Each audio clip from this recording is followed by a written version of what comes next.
This tutorial will show you how to configure your Minew G1 Gateway to forward data to uBeac's hook. First, direct your browser to hook.ubeac.io and click on the Create Endpoint button.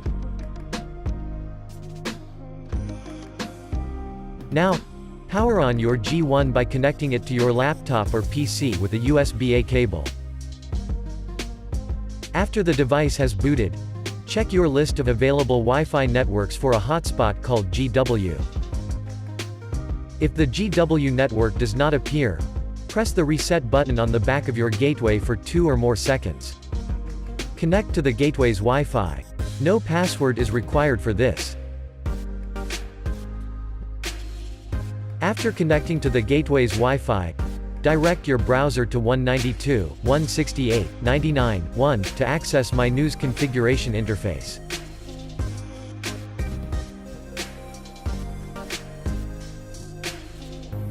The username is admin and the default password is blank.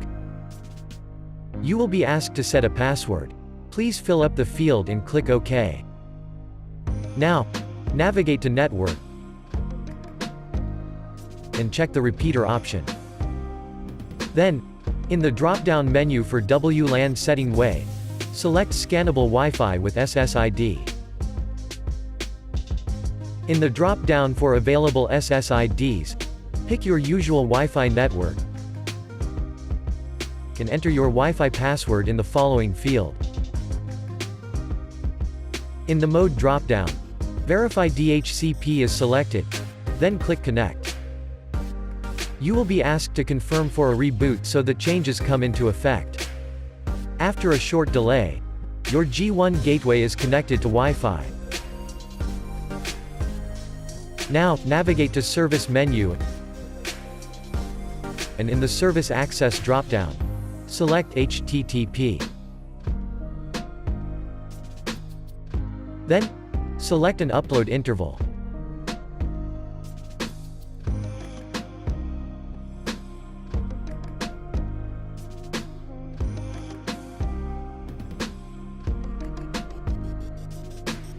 For the URL field, paste your unique uBeac hook ID. Make sure that JSON is selected in the BLE data format field.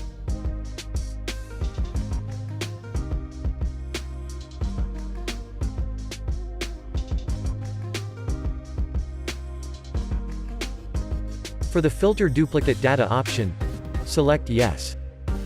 Also select Yes for iBeacon, S1, unknown and gateway options. Select No for specific MAC option and click Apply. You will receive a notification to confirm successful setting of parameters. We are now done with the configuration of the gateway. Please disconnect and connect back to your usual Wi-Fi network. Navigate back to the uBeac hook site, refresh the page, and wait for the data to begin streaming in.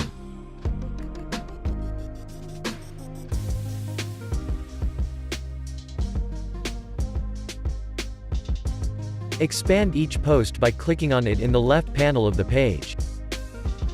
You can also export the data by clicking on the Export All button.